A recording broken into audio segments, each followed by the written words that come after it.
who is your favorite fearless hero? That was a quote from Puss in Boots: The Last Wish. Welcome back, everyone, to the Awful Takes podcast, episode 64. Yep, 64. Nintendo 64. We're in the 64-bit era. Thank you for joining us. This is the show where we talk about movies, music, and we kind of just make recommendations to each other in our episodic shows. Yeah. So if you're here just for the review or something, feel free to skip ahead. We have timestamps in the description. Just because we like to start our episodic shows with movie news that we find interesting. So yeah, my name is Nabahi. Hello, I'm Wallied from Sergata Productions. And busy week in movie news. But before we jump to the big one, I just want to play a little bit of catch up, just because we went a little MIA the past week, which I apologize about. Things get kind of busy and hectic. You're all good. So I have a movie that I'm very much anticipating this year. It's on it was on my top 5 most anticipated movies of this year. Yeah.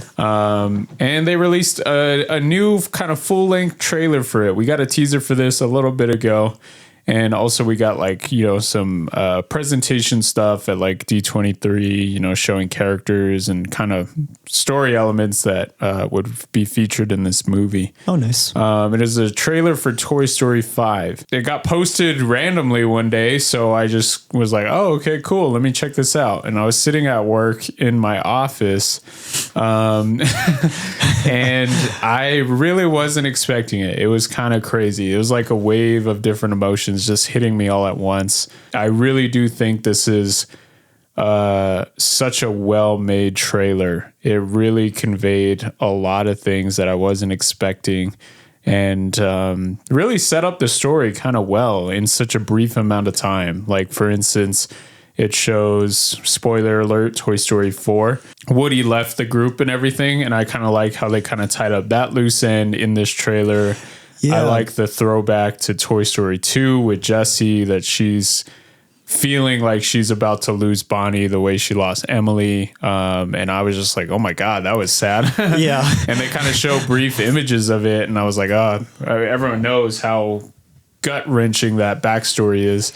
Yeah, gosh. And the whole angle on technology and everything I thought was really interesting, especially now with kids and everything, is like these toys feel obsolete in a way. Yeah, It surprisingly hit a little too close to home. Yeah, honestly, which is insane. Yeah. And again, this is just a 2-minute trailer, and I was not ready for it. I was sitting in my office, and I was like, I felt like crying. I felt really happy. I felt excited, and I was just like, what the hell? Like, just a random morning, and I'm here at work. Having an existential crisis. Why are you crying, Nabahi? Wallied, what did you think of this trailer? I had no idea what to expect going into it. I saw that small little teaser that they revealed a while back, so I was like, okay, I wonder how they're going to bring in Woody back, and I was kind of surprised how much they revealed in this trailer. Obviously, I really loved it. I thought it was great. I'm actually probably more excited to check it out now than I was before, because the technology angle, I think, is really fascinating, especially now with like how technology's been going, and especially with like, the tablets and everything. I like this little lily pad design, and her voice acting is really fantastic. Yeah. And then of course I'm so excited to just like you, like I'm just kind of excited to see these characters again. It feels like it's been obviously a bit. But yeah, knowing Andrew Stanton's directing it, who obviously directed WALL-E, I feel like I have a lot more faith and excitement now, considering he's so good with portraying technology in like a modern kind of futuristic way. And there's a angle for me of how I'm looking at this that I know some fans aren't, is Toy Story 1 through 3 was just so perfect as it is and everything. Yeah. And a lot of people feel they kind of took a bad step by making 4. And, does it affect the trilogy, your enjoyment? Does it affect the overall nature of it? For me personally, it doesn't really, but I think ever since they did 4 and, it had that effect on the trilogy that some people say it had. Yeah. I think that's why I'm really just all in to see 5. I think it's just like, well, they already did 4, which was kind of, the misstep in a way.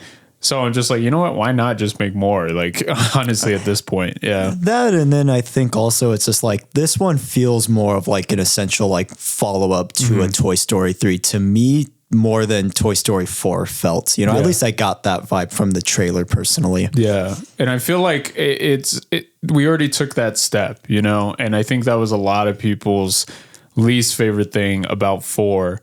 So ever since they did that, it's just like, well, you already kind of you know, dipped your toes in the water. You might as well just get in all the way, you know, just keep going. I mean, at this point, if they were to announce 6 or something, I would have no problem with it. Yeah. That'd be kind of an interesting trilogy in general then, 4, 5, and 6. Yeah, exactly. Honestly, but yeah, I mean, this trailer had a lot of great elements to it. It had some great humor too. Yeah. I like the whole thing with Rex about how the extinction. I was like, that's pretty funny. The Buzz Lightyear's was really awesome that too. Was cool. Yeah. There's a little, lot of great things in it. Yeah. Little callback from Toy Story 2. So that'll be cool to see how they add that element in. Crazy. So yeah, I mean, overall, it's just like, I am super excited. I had no idea this trailer was going to be as good as it was. So yeah. Yeah, definitely. Same here. So I'm really so awesome. Excited to see what they offer. All right. Next bit of movie news. This is something that I really don't have a lot of experience with this. Okay. It is kind of new to me. Obviously, I've seen this type of stuff before. Same. I've seen those like liminal space kind of compilation videos or like or like lore and everything. Yeah, or background stuff with like the caretaker music over it. So A24 is making an adaptation of this online internet story phenomenon called Backrooms, which originated in like this 4chan post. It was just like a picture. And really? Yeah, and it basically they started there in like 2019, and 4chan, users and stuff kind of added, you know, their layers to it, you know, kind of like an ARG type of thing. Exactly. Okay. And basically what it's kind of been summed up as is like these back rooms. Pretty simple. You go look it up. It's like these photos of like these empty office spaces, house area. It looks so weird. Yeah. And there's just like a disturbing nature when you look at this room. Yeah. And it's just like, wait a minute, what is this? You know? Yeah. There's like an eeriness to it. Yeah. And then all of a sudden people started taking it further. There's like things you can explore and everything. It's like this whole type of expansive phenomenon. I guess I would kind of akin it to something like how Slender Man was like a thing, started out as one thing, and then people just kept going with it. You know? So they are doing an movie adaptation of this lore, I guess, you know, this whole Backrooms phenomenon. And it's being made by A24, and they released this short teaser trailer for it. Mm-hmm. And in it, they capture that look and everything, and it goes down these multiple levels and stuff. Overall, I would just say it's pretty straightforward, pretty short trailer. Yeah, it doesn't give too much away, so. It really doesn't. And they kind of nailed the look for it, you know, and it starts to get kind of disturbing. And it's so funny because it's like you're just looking at like a room. You know? Like, and the room just gets more and more warped. Yeah, it's like, what's so disturbing about it? But there's just something about it, you know?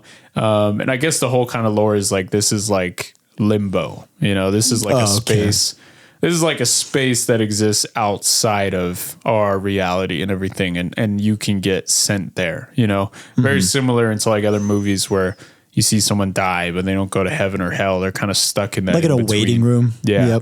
Yep. So I guess that's kind of what this is. I really don't know.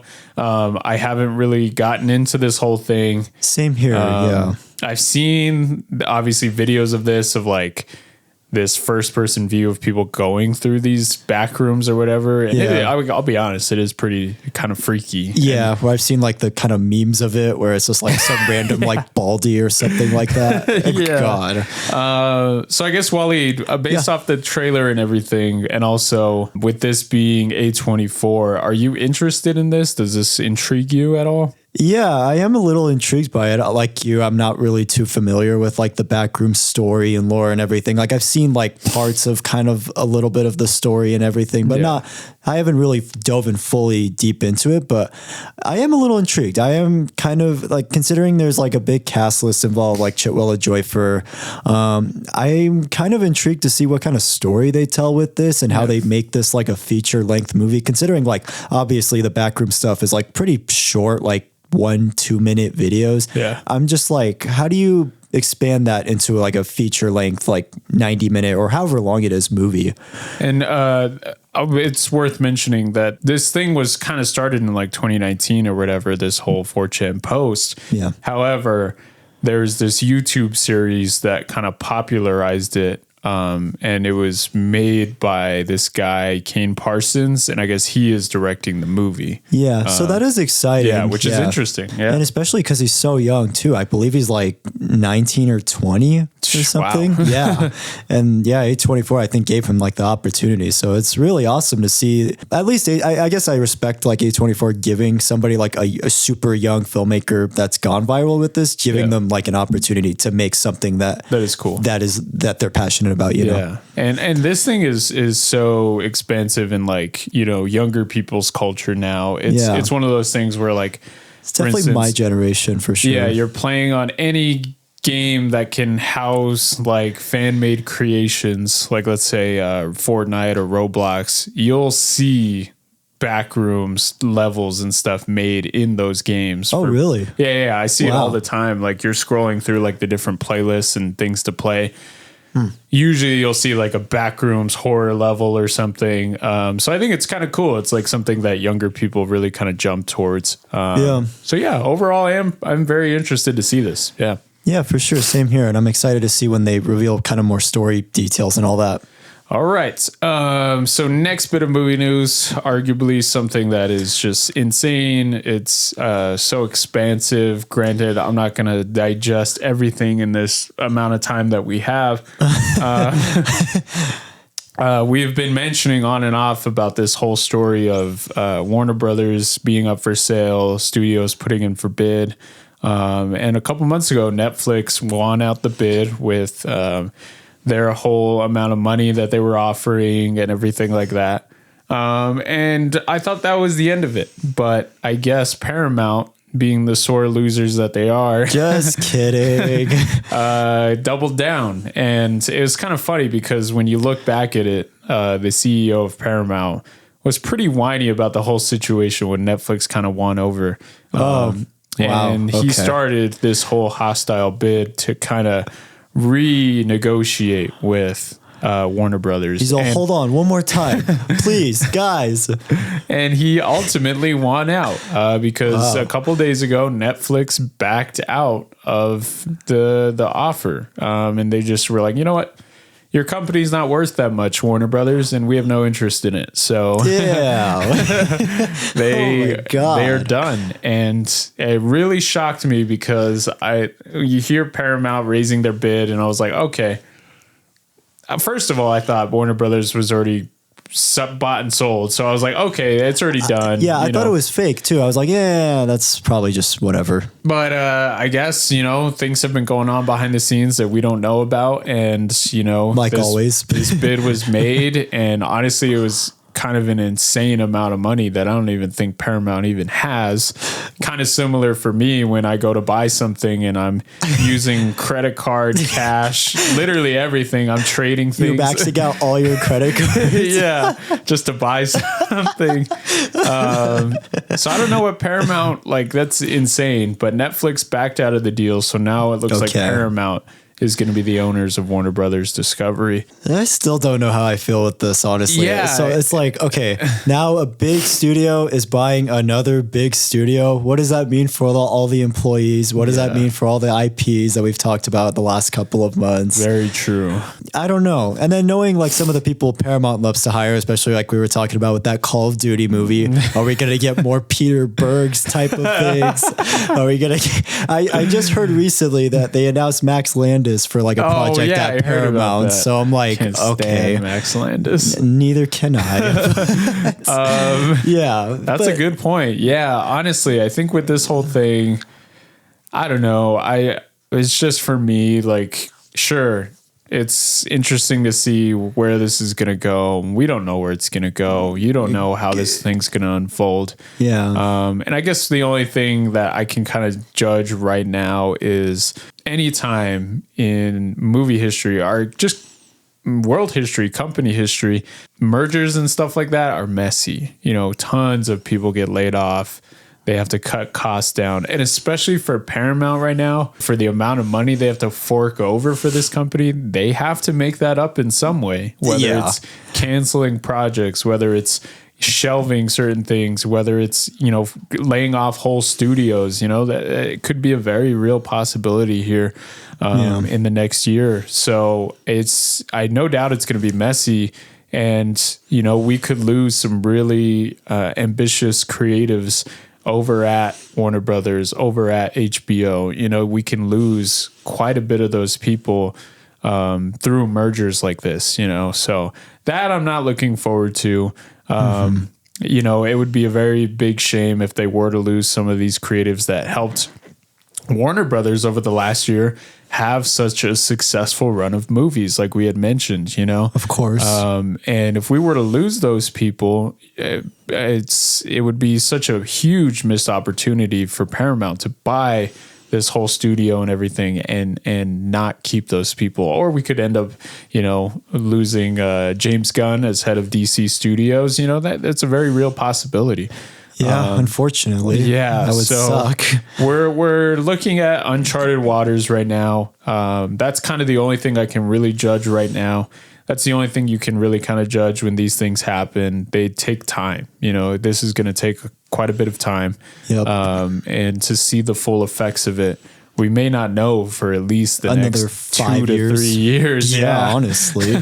But yeah, it's a little scary. Who knows? I mean, this whole thing kind of happened behind the scenes. There may be some other things going on behind the scenes that we don't know. You know, this deal could kind of falter. Someone else could come along wanting to buy it.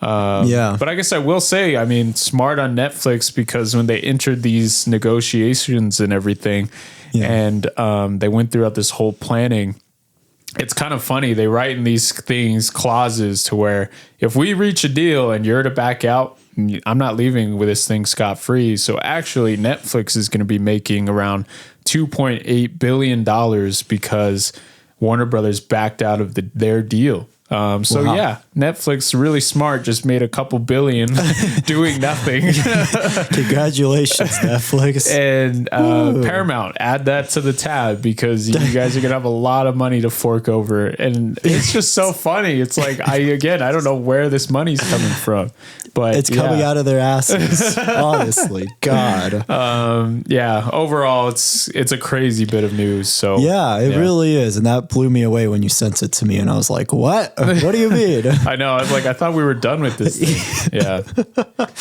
All right, Wallied, what are we talking about? All right. My life exists in 2 different spaces. Nice. Okay? It exists in 2 different spaces, much like Nabahi with Mad Max Fury Road. Between the ages of 0 to 19, I was a different person. 19's a pivotal year for a lot of people. Yeah, right. And then, wait, hold up. Something happened. What happened? Well, let me tell you what happened. Puss in Boots: The Last Wish is what happened. It came out in the tail end of 2022. And this was a movie I had heard a little bit about. I wasn't looking too forward to it just because I didn't really care for the last Puss in Boots movie. I thought it was good, but just kind of like, not really something I'd watch ever again. So with Puss in Boots: The Last Wish, I didn't know too much about it. I think I had saw a clip from it and I was like, this looks kind of intriguing. And so I went to the theater to go and see it. And fun fact, actually, this was the first time I saw a movie by myself in the theaters, actually. Oh, nice. Which is kind of insane. It was for this movie. And the first time watching it, it just blew me away in every way. Like the animation style was perfect. The story was mind-blowing. I loved Puss's character and journey throughout this film. And there was so much incredible action throughout that I was just so blown away by it. And I was like, how do you even come up with something like this? And so after I saw it in theaters, I saw it a couple more times with like my parents and my family. And you can bet I was telling literally everyone about this movie. I even told Nabahi about it. And this was, I went from kind of just being like iffy on it to literally just becoming like one of its biggest fans in like a short amount of time. For me, rewatching this film, I don't know, man. It just still holds up for me. It's still just as fantastic as when I first saw it, man. And especially like, I'll get into it, just some of the stuff with how it portrays anxiety and panic attacks. And not only that, but also portraying like having one life, you know, and not taking your life for granted was something that really took me aback and really blew me away like the second or third time I saw it. And then on top of it, the way they juggle 3 different villains is phenomenal. Yeah, that's very true. And all of them are so different and unique from one another. And each of them get their chance to shine surprisingly throughout the film. And so, yeah, there's so much. I'm so excited to get into it. I can't wait to get into it fully. So Nabahi, Puss in Boots: The Last Wish. Yeah. Where are you at with it, sir? I watched this probably over a year ago. Wasn't really, I mean, obviously I'd heard all the big response to it and everything. I didn't even see the last Puss in Boots movie. Wow. I was kind of jumping into this as like kind of the jumping point in. And yeah, like Wallied said, it really is just a crazy take on animated characters that you know and everything, and really just elevating them, you know, doing everything that you can to elevate their story, throw new obstacles at them, new challenges.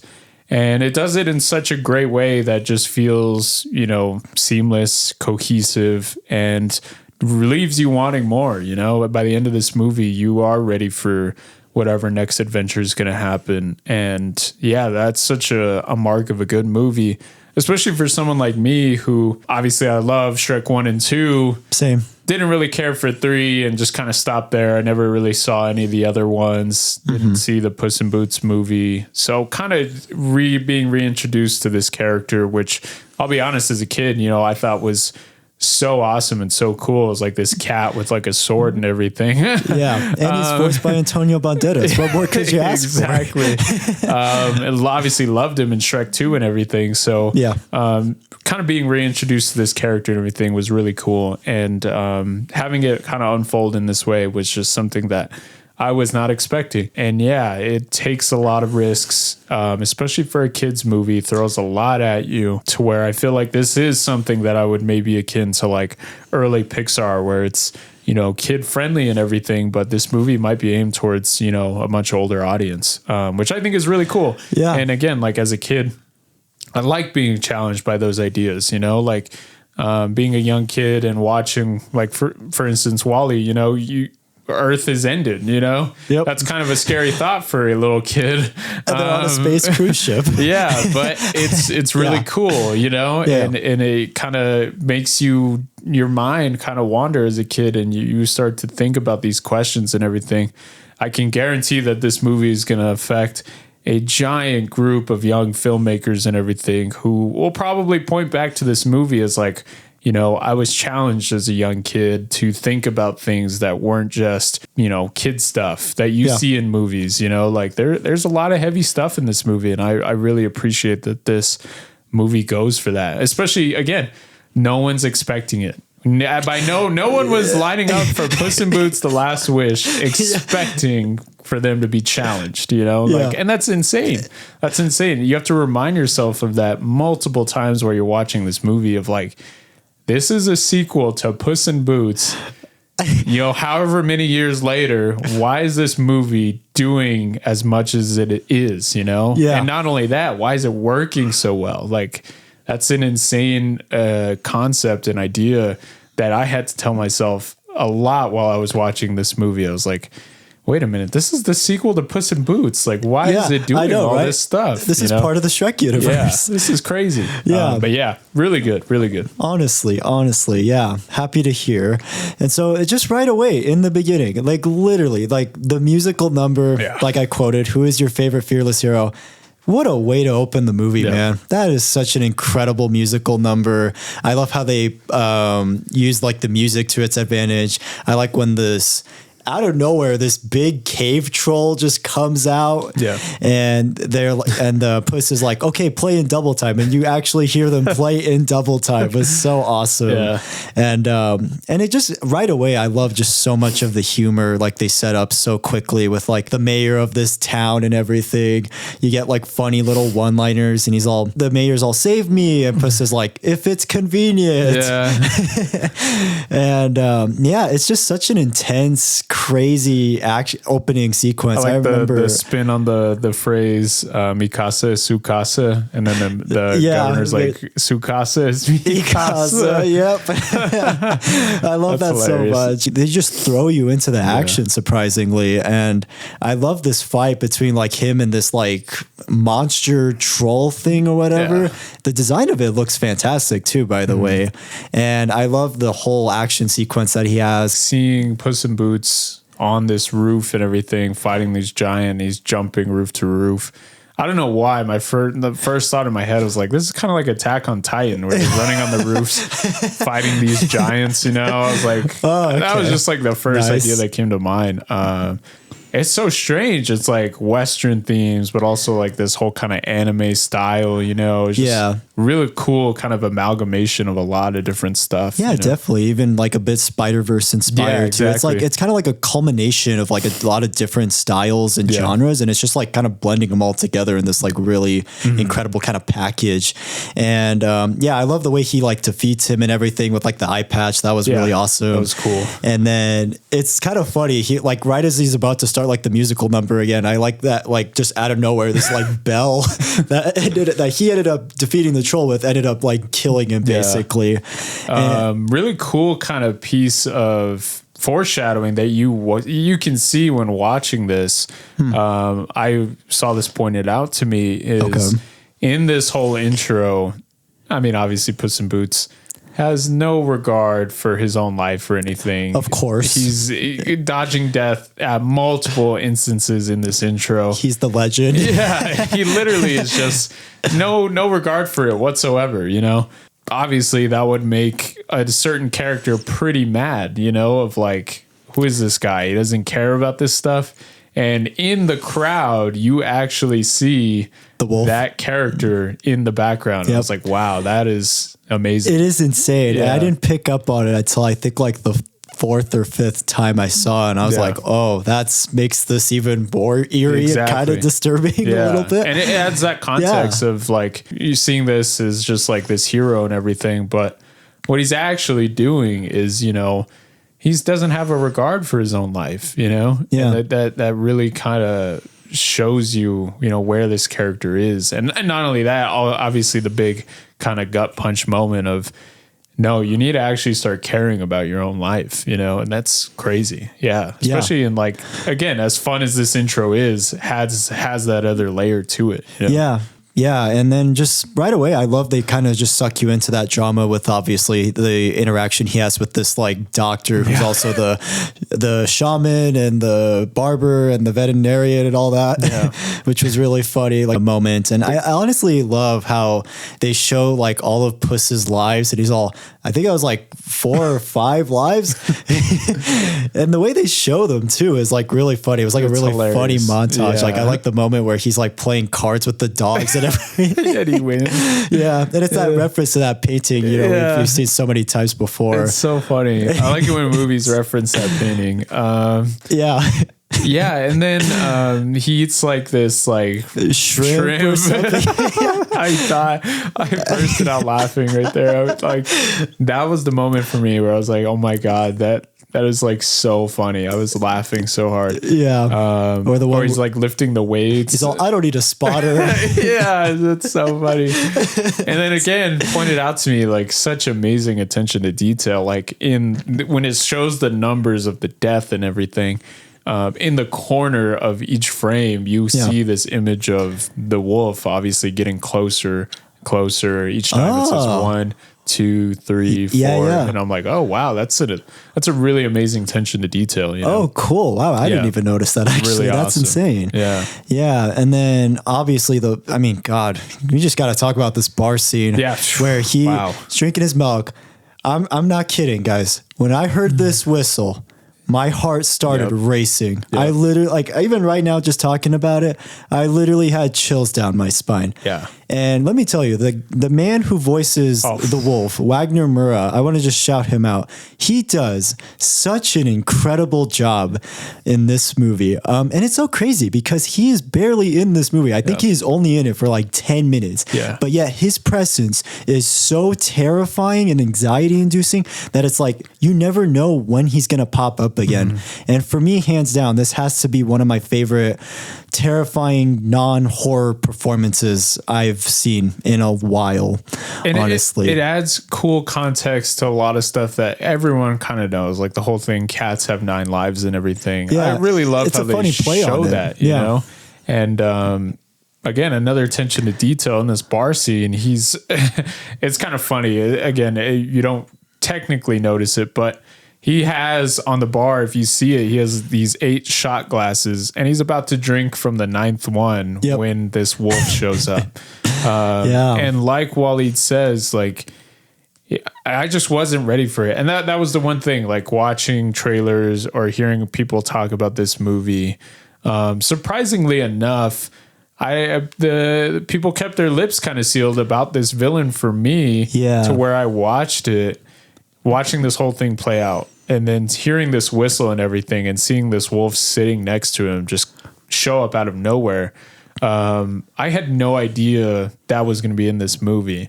Same. And to see him interacting with him and his voice and everything, the way he's talking, he has these crazy sickles for weapons. It's just a really cool design. And his red eyes. Yeah. And over the course of this movie, your heart just kind of jumps anytime you see him, or, you know, it starts to pick up anytime you hear this whistle or something.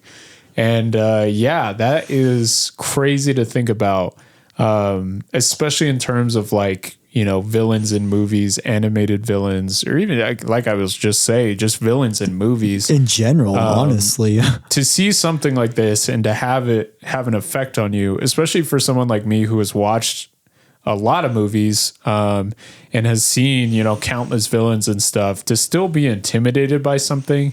And then not only that, like this is animation as well, is just like, that's on another level, you know?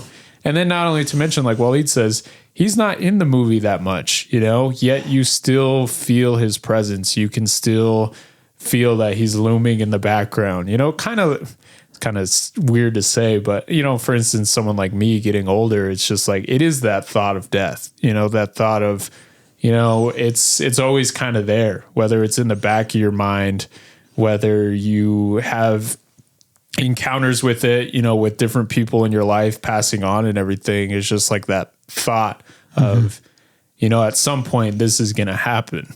And that's very weird to say in a children's animated movie.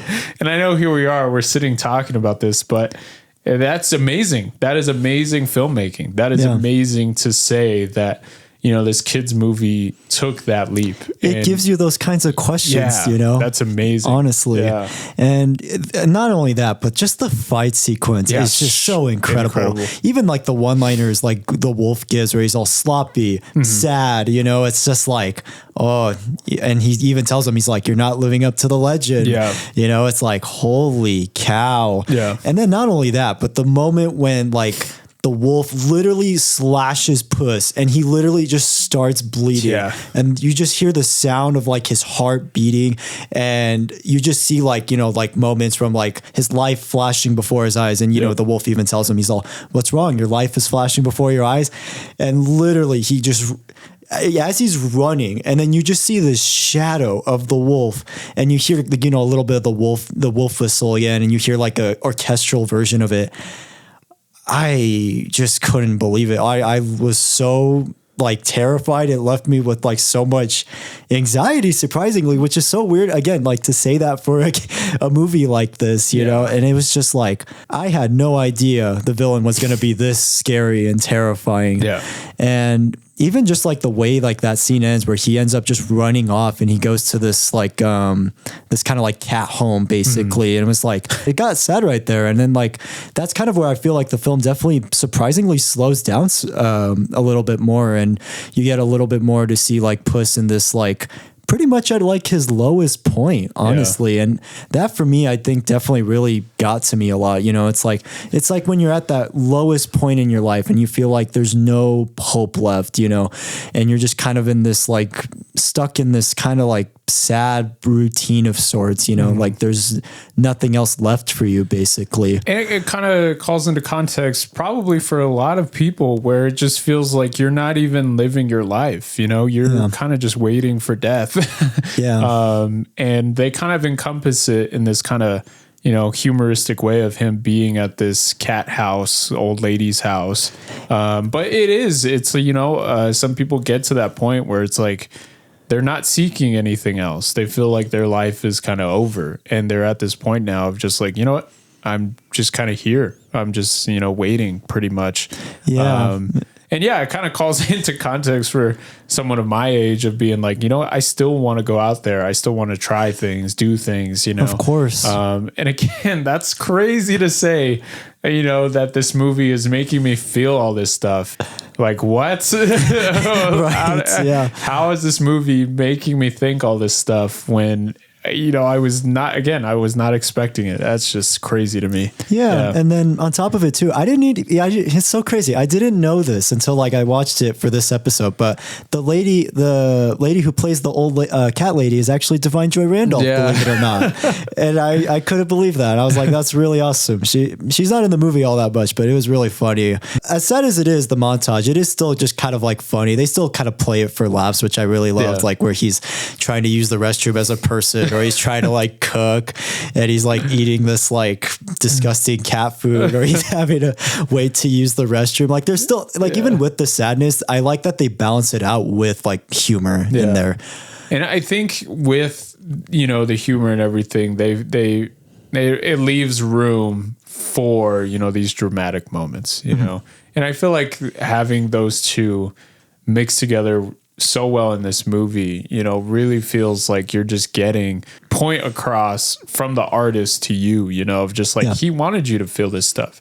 He wanted you to, you know, feel happy one moment, sad for a character in another moment, feeling scared, feeling anxiety, you know, and he found a way to do it, you know, conveying all that stuff through animation, sound design, voice acting. And again, I feel like watching this, you know, this is part of a bigger franchise or whatever, but I also still feel like I'm connecting with the artist. Yeah, you know? It still feels like its own thing. Like obviously you mentioned it's a Puss in Boots sequel, but honestly, like it feels like it's just own standalone story. Like obviously they still have little references to the first Puss in Boots with like the cat, you know, and then later on when like Puss and Kitty obviously do their little like dance stepping thing, which was pretty cool. I was like, okay, that was a cool callback, you know. But yeah, and then one thing I also really love with this sequence too is Pedito's introduction is really fantastic. I remember when I first kind of saw it, I was like, I don't know if this part will be great. I might find this character to be kind of annoying, because obviously when you see certain like children's films, like you mentioned, there's always that one annoying side character that kind of ruins it just a little bit. But I was really surprised with Pedito. It's not only his introduction is really funny, you know, and he's kind of like, I guess for me, I see it as like he's the person that Puss needed in his life at this moment, you know, the support dog. The support dog. Yeah, I'll get into that in a little bit, but right away his introduction is really funny, and I love just how optimistic he is. Like obviously they expand on it later on in the film, but right away I just love his whole like just kind of outlook on life. I like his whole like him trying to become friends with Puss, even if Puss like kind of pushes him away. That was something I really appreciated rewatching this film, and that was something that really kind of made me a lot more happy, because it's like, it's just that like one person you obviously need in your life. It's that one person that's just gonna be there for you no matter what. I felt like it was kind of a little throwback to, you know, Shrek meeting Donkey for the first time, of like this. That's true. This character that doesn't give up, you know, and is just like, you know, I'm here for you whether you like it or not, you know. Which is really cool. And I like this whole character's kind of outlook and everything. You know, does every joke land with him? You know, no. There are some jokes that I'm like, all right, you know, that wasn't that funny or anything in particular. But the one thing that I appreciate with this character a lot is that they don't break his outlook on life. You know, that's what I was expecting watching it, was at some point this character is going to find out, you know, in his head, the world doesn't work that way, you know, or there's going to be some kind of moment of like him, you know, realizing, you know, everyone's intentions behind everything isn't as joyous and happy as he makes it seem. But the one thing that I appreciate with this movie is that they don't break that this character is consistent throughout the whole thing. And, you know, even with it, you find out his own backstory and everything, he's even positive about that, you know? And that's just like, and it's so sad, but he has just like such a positive, optimistic outlook on it. It's like, if that didn't happen to him, he wouldn't be the person that he is. Or sorry, he wouldn't be the dog that he is, you know? No, it is crazy. He's really funny though. He has a lot of great moments in this movie. He is really funny. And Harvey Guillen's voice performance is awesome in this movie. I like that he disguises himself as a cat too. His little cat costume's really funny. And then this is kind of like the part two where like we get the introduction to, obviously you get the Shrek stuff with like the Goldilocks and the Three Bears, which I liked, which I really loved it, honestly. And I was a little worried like when they kind of introduced him that the film might be overstuffed a little bit much, because I was like, oh, the death is the main villain, and that kind of didn't end up being the case. But for me, what I really love with the Goldilocks and Three Bears is like, it's kind of the other side of Petito, where Goldilocks has her family, but she wants another family because she doesn't feel like it's normal for her. Like, it's not like the typical family that she really wanted originally, you know? And I was really, and obviously I'll touch on it later, but I was really surprised with that aspect of this film, especially that whole sequence where they go back to like the house and everything. But right away, their introduction is really funny. I love the running gag of like the just right, or, oh, that was too much, or, oh, that was too little. That was something I didn't think they were going to take very far, but I was really happy they did that. And right away, like all their voice performances are incredible. They honestly feel like a family too, honestly. Like any kind of dysfunctional families sometimes you see where they're very dysfunctional, but they still really love each other a lot. And that's one of the elements that I enjoyed from those Shrek movies too, is having these fairy tales and having that unique spin on them, you know, definitely. Of something simple, you know, like, you know, some offline and like a story offline, whatever, in like a story offshoot line. And they draw it out into like this whole kind of setting, you know? And that's what I kind of felt with these characters, was it was kind of that same energy of, you know, hearing a story and then, okay, now we're going to show you it, but we're going to show you it in our viewpoint, you know? The artist is taking that story and kind of flipping it on its head, you know? Yeah, absolutely. It's definitely subverting it, which I really love. Exactly. And then, it's kind of crazy that one of the bears plays the old lady as like a piano. That was really funny. And I like the whole thing of where they're trying to search for Puss, basically can't find him. And I like how the brother bear, he has Puss, but she's like, does that look like him? And obviously he still has his beard and everything. And that made for like real, and that was something I thought that was really awesome, was like the back and forth banter between Goldilocks and like the brother bear was really awesome. And that was a big highlight for me. That was really cool. And that really stole the show for me personally. And and so kind of after that happens and everything, I love right away Puss decides to finally get back to doing what he loves doing, you know, and he realizes he can finally kind of take advantage of this moment of hopefully getting this final wish. And that was such a great way to set that up and everything too. And this whole kind of montage, the way this thing's animated is crazy. The way it overlays too is fantastic. They didn't need to do this, but they do it anyways, which I love. Yeah. This whole transitional thing, you know, of just showing they do it like a couple times in this movie, but man, they just went all out with it, you know? And again, it's like I say, when you're doing animation and everything, you take full use of the medium. There are things you can do in animation that you can't do in live action. Exactly. You know? And the artist did that. And especially, again, this is just such a small scene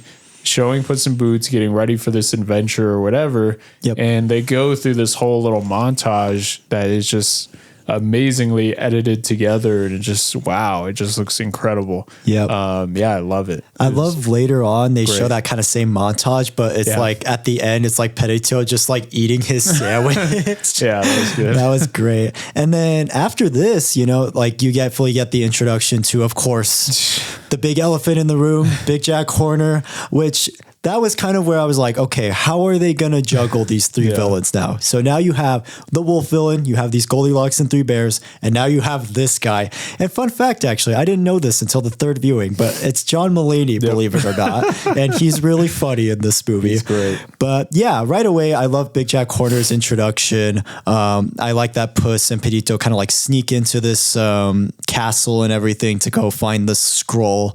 And I love just the layout of like Big Jack Horner's office. I like that he has like all these like obviously references to fairy tales and everything. He has like the Cinderella shoe prop, or he has like these like unicorn horns that play for really funny jokes later on.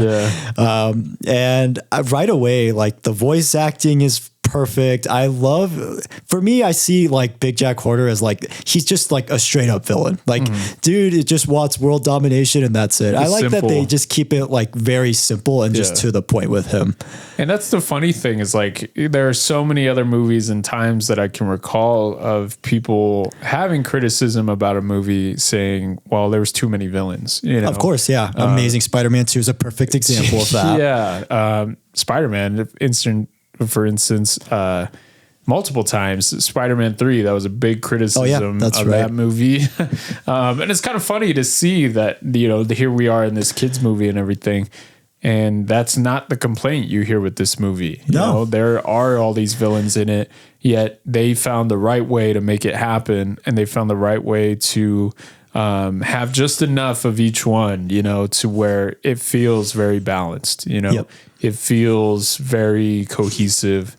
At no point am I watching this thinking, oh man, it was great, but the villains are just too many and it was too much, you know? No, I was able to follow it just fine. And, you know, it's one of those things where I think people jump to that criticism in movies of there's too many villains. And it's like, no, if you find the right way to make it work, it can work, you know, and this movie is a testament to that. And I love like they do this kind of like little heist thing. Obviously it goes wrong and you get such a great introduction to Kitty Softpaws. Like I know you said you hadn't seen the first Puss in Boots movie. Honestly, if you hadn't even seen that, her introduction is literally so good. I like the kind of Santa Coloma thing they set up, battle between who's going to get the scroll and whatnot. And and then on top of it, even like the whole sequence of them trying to escape Big Jack Horner's like castle and they're going through like all these like little pies and everything. And and also one thing too, I love Big Jack Horner's origin story in this. It's so small, but it's so memorable. And it's kind of funny. They have a little reference to Pinocchio too in there also, which is great. And he's all, it's obviously like a play on that little Jack Horner poem or whatever, which I had never heard of, by the way, until I saw this movie. And, you know, obviously you see the Pinocchio there. Everybody loves him. And he's all, wait, I'm a real boy. Why? That doesn't matter. That is pretty funny. And literally that's kind of like basically his whole intention of why he wants to do the things he's doing. But anyways, sorry, I'm jumping all over the place. But man, this action sequence is just phenomenal. Again, you get that fight with the bears. And I love that they play with obviously Puss doesn't have his sword anymore. So he's just using like this stick basically to get rid of the bears, which is really funny. The whole chase sequence is incredible and everything. And then this is kind of one of the moments you see the wolf villain again, and you hear that whistle and my heart just start racing like crazy. God. They showed in such a great way. Like just simply hearing that whistle, seeing like the fur rise up on his arms and everything. And then you just see the 2 coins and he's just like, just doing the, the kind of like 2 fingers. Like it's such simple storytelling, yet it's so effective, It and I really think is. when you're dealing with these characters and especially something as baseline as death, that we've seen, multiple iterations of in movies and everything. And of course, you don't really can use just the simplest imagery to convey that, you don't need crazy thought out motivations and everything, but they still are creative with it. They still use that medium of animation to show this type of thing. Of course. And again, it is animation, yet it still feels so relatable. Watching Puss in Boots go through these kind of panic attacks and anything, it's just like that hits hard because it's like, man, like as an adult, like you have those moments of, what the heck? Like you start to become self-aware and everything of like, dang, my life is what it is. Here I am, it can be taken from me in like a second. Well, and that's the scary thing with panic attacks too, is like, it's just so unexpected. You don't know when it's going to come, Exactly. And it's just like all about like kind of how you kind of handle it, at the end of the day. But yeah, it is really frightening for sure. And it definitely leaves you just kind of with this sense of like dread. At least for me, it did. And so after this, you kind of get like, of course, now the trio with Puss, Kitty, and Perito. And they're just a great trio, like all around. Like their chemistry is just great. They're just like a band of unlikely heroes, which I love, which does feel kind of a little reminiscent of Shrek 2 at certain points with that. But still, for me, it really just worked. I like this moment where Perito is like talking about like all the different names he has, because he obviously doesn't have a name or anything. And he's all just saying like the most random things. He's like, hey, you, go away.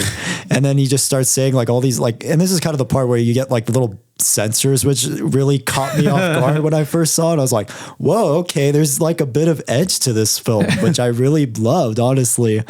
And again, obviously Kitty's like weirded out by like his, just optimism and everything. And how just quickly he kind of like trusts her, basically. Yeah.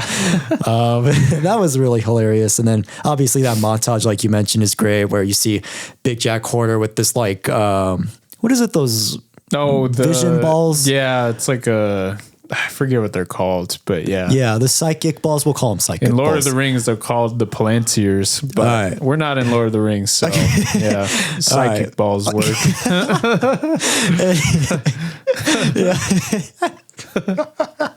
Anyways, he has the psychic ball, and then it overlays with like Goldilocks, and then it's like I said, Puss is there, Kitty's there, and then Perito's eating a sandwich, which was great.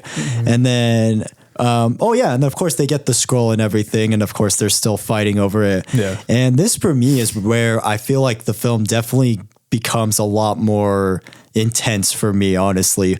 And it was really cool to see how like with the scroll, like depending on the person who touches it, it's a different path for each and every one of them, which I really loved a lot. Yeah. And I think for me, it really showcases like, this is like what the characters, maybe personal struggles they've gone through, or this is like kind of, I guess I see it as like, it's their outlook on life, honestly. Yeah. And obviously with Perito's, because it's so optimistic and everything, it's all like rainbows and sunshine. And what does it say? It's like, I forget. But yeah, it's really great. There's like one that's like, with Pusses, it's all land of the lost souls. Yeah. And this one is like, I forget what it says. It's funny. I forget what it says too, but it is so hilarious how they show it on the map. Yeah. And it's all the path of easiness, and you have like this roses one, and it's so funny how they play it off. And they're like, okay, you can take the map, obviously, because they're taking the quote unquote easy route, which I think is really funny. Yeah. And for me too, I what I also really loved was like, not only obviously it's Perito's path, but they learned Puss and Kitty learn through this path. Like obviously one of my favorite moments is where they don't understand, so they're trying to like hit the roses and everything, and Perito is just like stopping and smelling the roses, which is a little bit on the nose for sure. But honestly, I thought it was pretty funny and pretty sweet and heartwarming for me personally. There's a lot of great, again, just the kind of through lines throughout the movie and stuff. And just the attention to detail, like we mentioned with the map and everything. It really is just, most animated movies, I feel like, wouldn't really care to have that extra layer of storytelling, you know? Well, even the way they go into this like land and everything, where it's like this like kind of black hole type of thing of stories. It was really, and honestly, it was really funny too, especially when they show like Puss's reaction and they're all just like looking at him weirdly. Yeah. It's just amazing. And it's just, I'm so glad that the animators and director really took time and care to really, you know, show that side through, you know, the visual medium that you're seeing on screen. It's amazing. For sure. Absolutely. And then like when the villains come in too, it's like, it definitely becomes this like, kind of similar to Fury Road. It becomes this like chase sequence of sorts. You have like Big Jack Horner with his big like car of like crew of like I really was wondering, is this like an homage or something? But I thought that was pretty cool. Honestly, I was honestly thinking that too. Really cool. Yeah. And then of course Goldilocks Three Bears come in, and I like the interaction too with Goldilocks and the mother bear that I really loved, where like obviously Goldilocks is being just kind of like iffy on like being like part of the family and what she actually wants to use her wish for.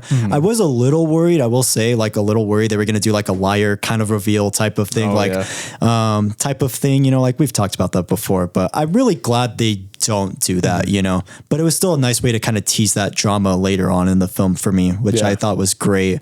And then, everything with Big Jack Horner and his army of people was just really funny. They like cut all these roses off and everything.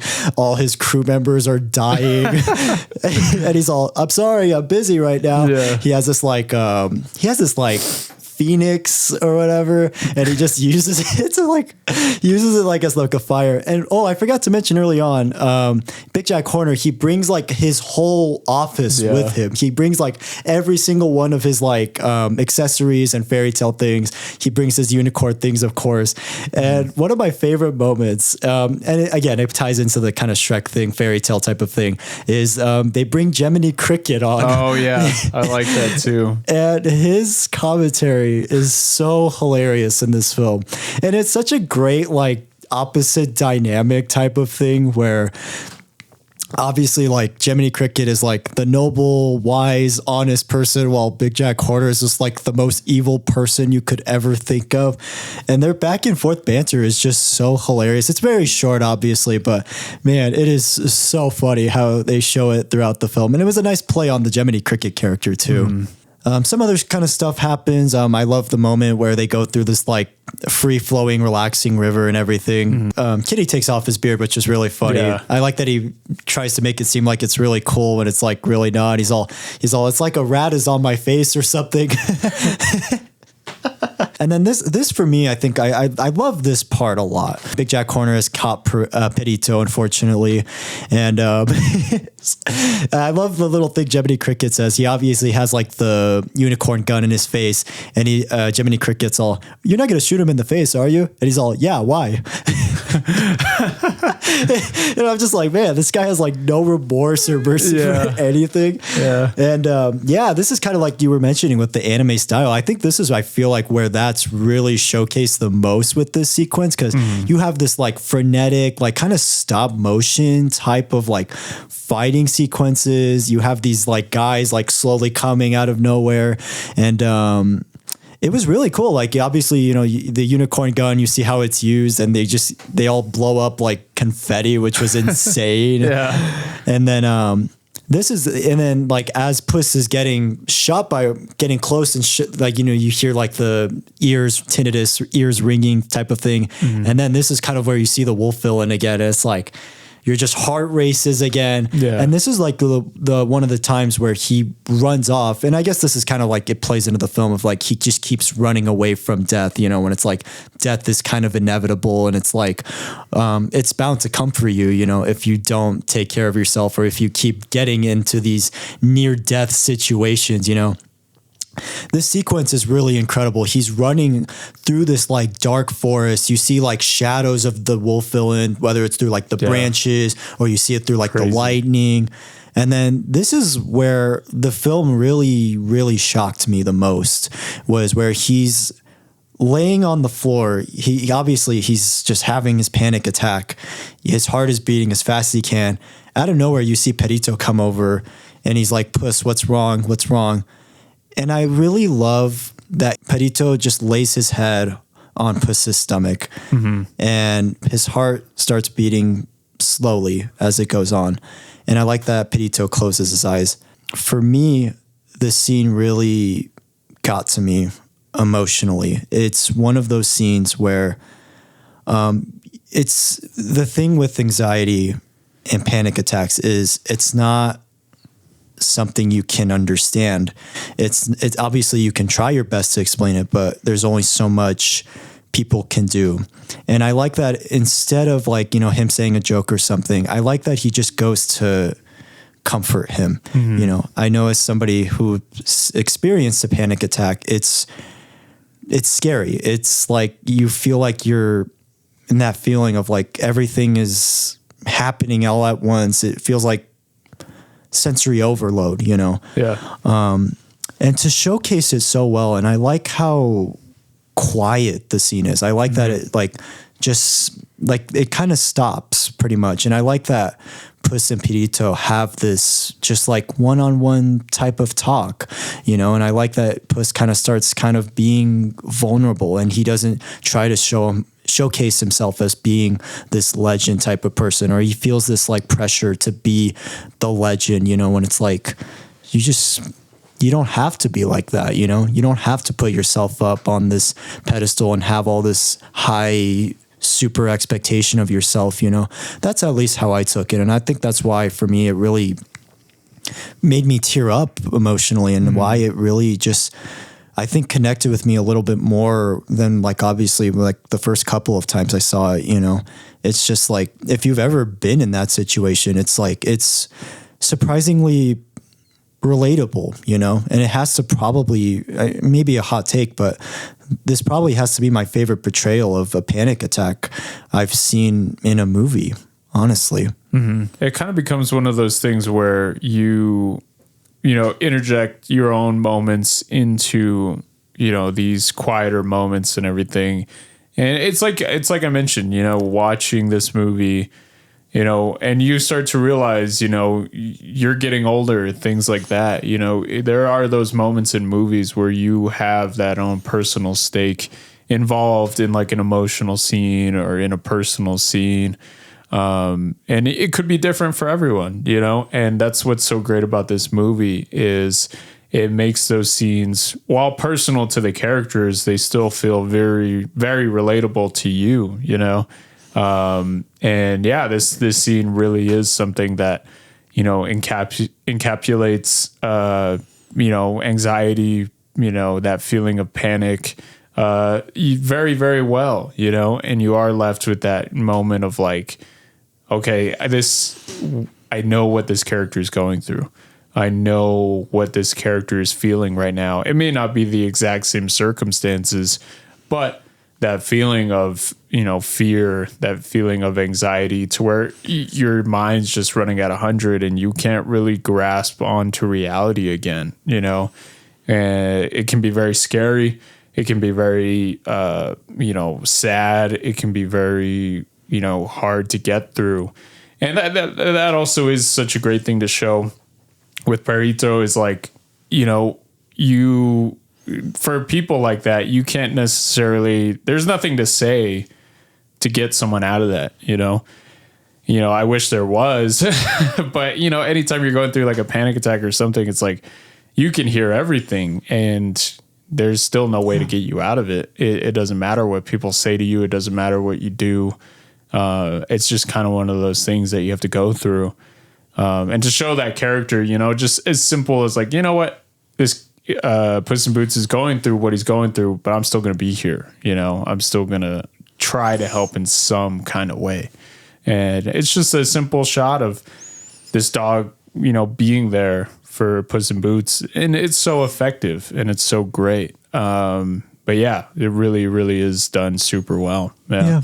Absolutely. And I think for me, I think that's why I really connected with the Perito character more was just because like, it just shows you how empathetic and sympathetic he is. You know, it shows you like, even with all the optimism and jokes that he has, there's still like this side of him that he wants to be helpful. He is very caring, you know? And I think that's why I appreciated this character even more than I thought I would. And it really elevated my love for this character even more than I thought I was going to. And I think for me too, and it's like, I love the moment where they're climbing up this tree. You know, it's very beautiful, by the way, the animation in that sequence. And I love like the interaction Puss finally has with Kitty about just forgiving her, you know, forgiving, like, you know what, I messed up. I had cold feet and I should have been there, you know? And I like that he starts asking for help more, especially like when he almost falls off the branch, which I thought was kind of funny. But But I think for me too, is like, it really shows you like Puss is really trying to have people in his life and not try to push people away, you know, especially because you see as like, obviously he's this legend and everything, but it's like, he's just really lonely, honestly, he doesn't have much. And you see that, obviously, I think they showcase it so incredibly well in that Cave of Lost Soul sequence where you see his past lives, which is really funny, honestly. Especially the strong buff Puss in Boots was really funny too. You know, and I love that so much. And I think this is like one of the last times you kind of see the wolf villain in this, is like you see him confront Puss and his past lives and everything, and it's almost like kind of like he's cheating death, basically. And death is like basically cheating as like a way to take advantage of the situation, which was insane, you know. And that whole sequence was just incredible. Like the way they show like the reds through like the crystal glass and everything was phenomenal. And that's one thing I think this film does so incredibly well. They use colors so much to their advantage in this film, and it really creates like a great mood and atmosphere for a lot of what you're watching throughout this movie. And then the stuff with the Goldilocks and Three Bears was great. You know, they kind of split the map, so it kind of creates this like rift in like the world that they're in and everything, which was really awesome. And then this is kind of the moment where you see more of like Goldilocks, you see like the book and everything, and you see like, obviously she has like kind of like a memory of like seeing her come to like the house for the first time, and she's like, you know, laying on the bed, you know, like the classic fairy tale. And that for me, I think was such a hard-hitting moment of like, you have everything you want. It's right here in your face, you know? And I think that just showcases like, you just got to be appreciative of the people around you, especially your family, because a lot of people don't have families. And I like the line Perito says when they, obviously the Goldilocks captures him and everything. He's like, you won the orphan lottery, which is such a hilarious and like life affirming line in this movie. And it's like, you see, she has this realization, like, maybe I am taking advantage of this family. Maybe I should be more grateful and appreciative of the family that I have, you know? It's kind of that like saying of like a chosen family, you know, your friends and the people that care for you are more your family than sometimes your actual family is, you know? At least that's how I took that. How did you kind of take that? Yeah, no, it's the same way. I mean, it's one of those things, you don't fully appreciate things in your life until you're kind of given that extra push and layer of context, you know, of like, you know, these are the people who are in a way closer to me than my actual family, you know? And you know, that's a great message to show in this movie. And they kind of do it through multiple different characters, you know, of just, you know, your family is those people in your life that, you know, are there and they're there to help you, you know? Yeah, it's a really great message. And it really, they kind of drive it home with this, you know, Goldilocks character and everything, which is really good. And I'm kind of glad that they have, you know, the different layers to all three different villains. Is they're not all the same. Exactly. They all have different motivations, and they all, some are maybe more redeemable than others, you know, things like that. Of course. Which is really cool. I mean, obviously they could have the other villain be someone who is more redeemable, but I'm glad that they don't. I'm glad that they kind of restrict it to this one character. Yeah. I don't know if you could make death redeemable though. I mean, that reveal was insane where he's all, I am death, not figuratively, not metaphorically, just straight up death. And that was a crazy reveal too, honestly. I was like, oh, okay, he's just like a wolf bounty hunter type of thing, you know? But when they revealed its death, I was like, I mean, it's obvious, but it's still yeah. just like, okay, so this is actually death in wolf form, you know? But yeah, that blew my mind. And then I like the last interaction Big Jack Horner and Jiminy Cricket have where, seeing as you mentioned redeemable, Jiminy Cricket's all, you're an irredeemable monster. And he's all, whoa, what took you so long, idiot? Yeah. And then just like flicks him out of the way. Then obviously his whole crew is dead because they tried doing like a human bridge and everything, which was really funny. That was funny. And then he only has like one person left. It takes an army to fight your battles, I guess. And then, and then I'll get into this whole climax sequence. So Puss runs away from like Kitty and Perito, and you know, obviously it's like Puss is just like he needs to have his lives again. You know, it's almost like you feel kind of frustrated because it's like, well, they're right there. That's the life that's worth living. Like honestly, you know, and I like that they play into that with this climax. But this climax is just phenomenal. It's just incredible. Whatever other synonym for incredible I could use. It's just so fantastic. I like that it's like a star. I love how bright and colorful it is. And I love that like all the characters you've been watching throughout this film, they all like come together in this exact same spot. Great. I love when a film can do that. They do such a great job with it. And the whole action sequence is just, it's amazing. It's hard to pick favorites with this, but this probably is my favorite action sequence at the moment with this rewatch, at least. There is just so much kind of going on, but yet you can still follow it incredibly well, surprisingly. I like the moments where like at one point, like the Goldilocks and Three Bears and Puss in Boots and like the rest of the crew, they're like ending up kind of like working together. And then, yeah, it's just insane. And obviously it feels like everybody gets their final kind of arc in this moment. And I literally like, and that's the thing I love with the Goldilocks character, especially is like, it feels like a really nice redemption arc for me personally, you know, especially when she saves the brother bear and everything was such a great moment. And she realizes that she doesn't need her wish and that she has everything that she needs, you know, and that was such a great way to finish off that story that I thought was incredible. And I like that they get to take over Big Jack Horner's little factory and everything. That was awesome. That was great. And then the duel between Puss and the wolf villain is just... Can you even put this into words of just like these flames come out of nowhere and this just incredible like one-on-one duel that feels like something out of like honestly like a fantasy film or something. It just does yet it still works. I mean, granted it is a fantasy film, but still like it's just incredible. And I love the last little like back and forth interaction that both him and Puss have, you know, and Death basically tells him, he's like, you know, you're going to see me again at some point, right?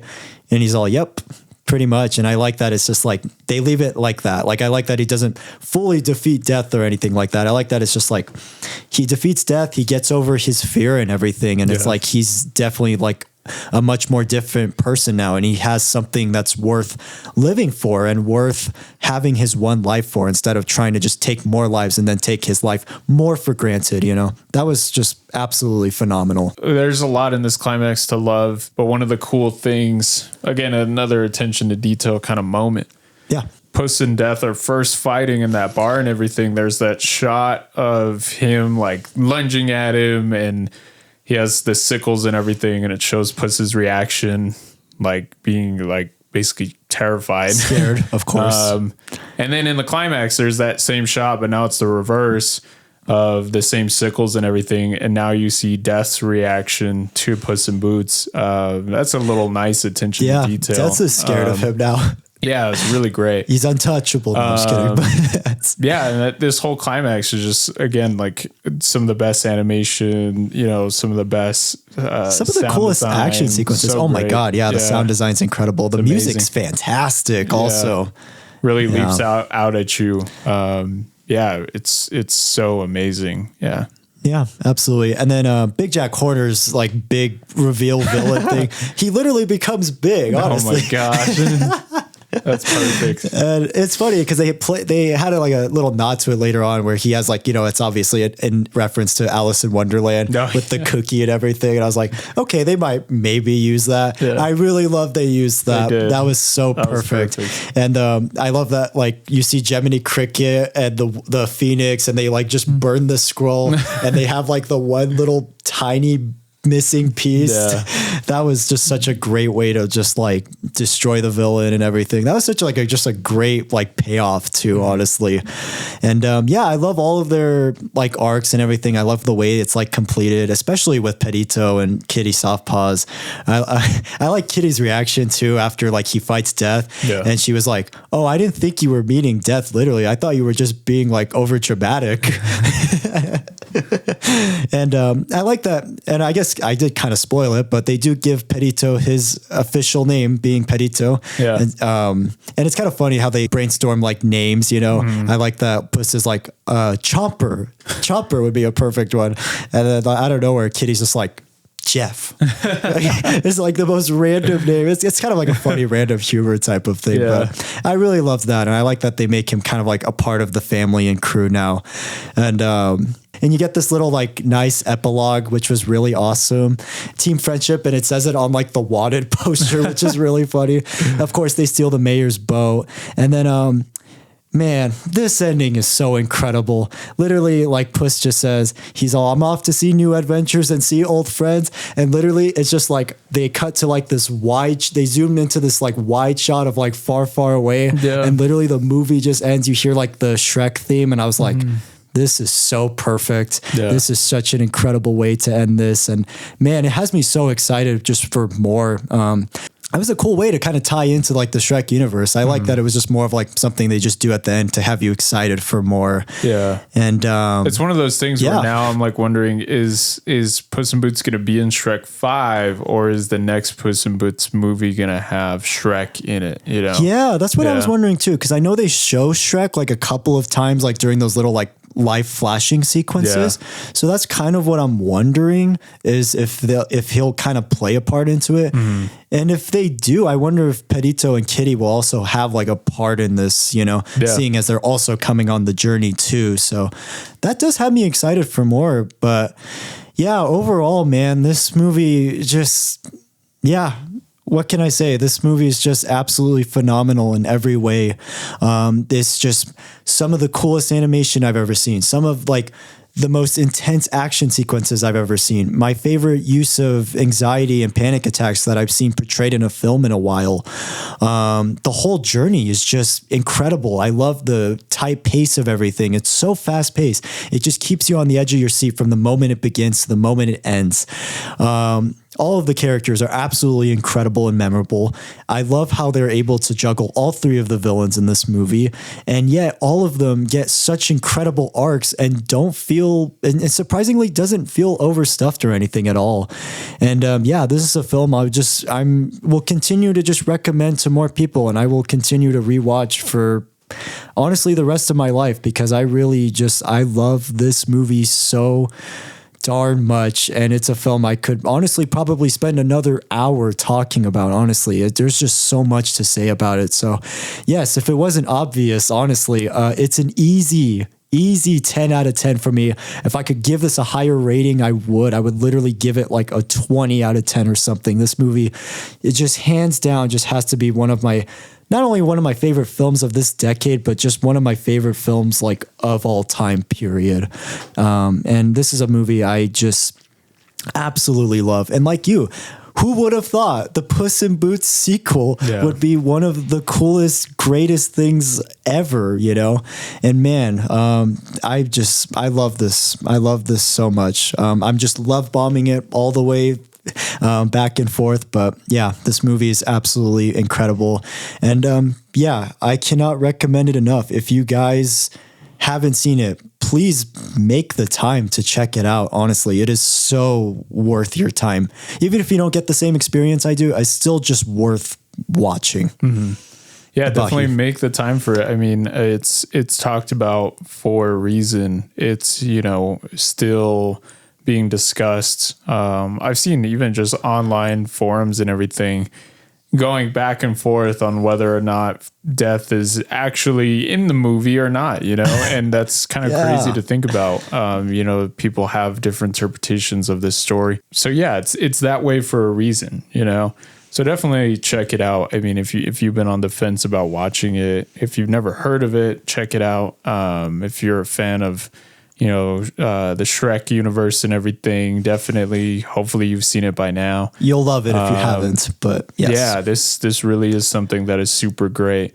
And yeah, this director and whole team just did a fantastic job Crawford. With animation, with telling this whole story. And yeah, it leaves you excited for whatever is going to happen in the future.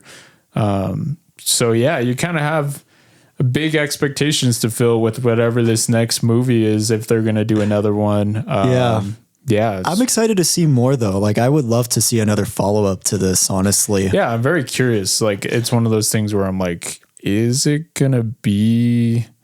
they going to do another one, or is this going to just tie into Shrek 5? It's one of those things where they could go either way, and I'll be there nonetheless. Definitely check it out. Yeah.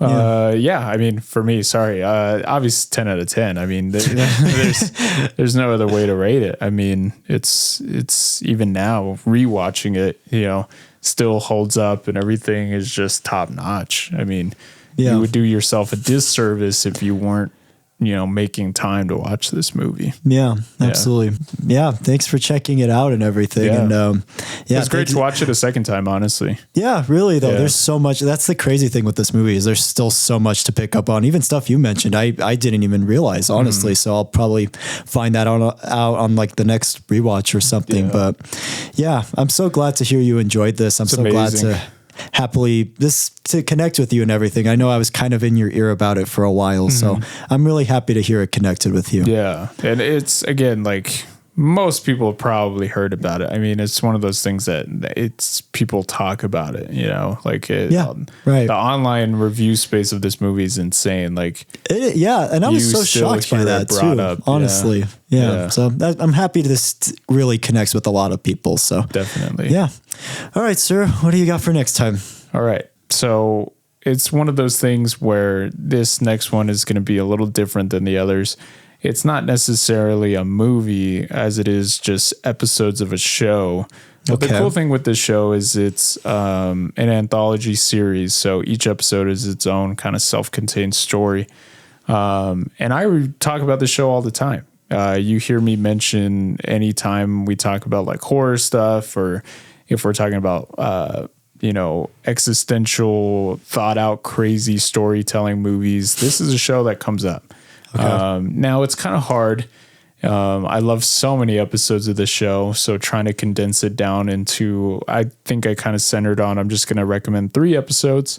Probably like my top 3 favorite, I guess we'll just call it that.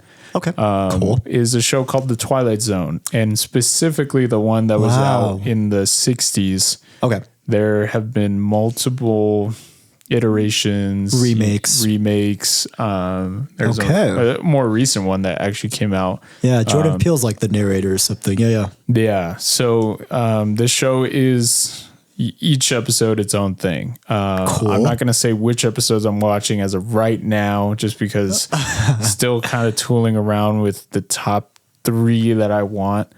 But the cool thing with this show is I feel like it laid a lot of groundwork for different elements in storytelling. Have you heard or seen this show? So I have heard of this show before. I've only seen one episode. And when I mean one episode, it was only like the first episode. And that was kind of it. I remember really enjoying it. I remember really it giving me like this eerie, mysterious vibe. But it's one of those shows that I've been just wanting to get around to at some point. So this will be a little exciting, actually. Yeah, for me, this is like, this is like insane storytelling on like another level, especially again when you're watching it. Hopefully I picked the right episodes. Okay. But to kind of have to remind yourself, like, this is in like the 60s, like, and they were doing this type of stuff. And not only that, this was like a weekly thing. Like you would just turn this on and you were taken on a ride for 20 to 30 minutes. Like, it's crazy. It is crazy to think about. And it's crazy to even still now, I see references to this show. I see directors or writers reference this show and talk about watching, quote unquote, one episode or this specific episode. Yeah. I've seen people mention the show as like a big inspiration. Yeah. It's a show that's been recommended to me so many times too. It's insane. It really is just mind blowing. Yeah. So hopefully I do this show justice by recommending at least my personal favorite couple episodes. And who knows if we'll see if this thing is maybe more popular than, I'm kind of thinking it will be. Honestly, I don't think most people are going to watch this next episode. But if it is, I would love to talk about this show more.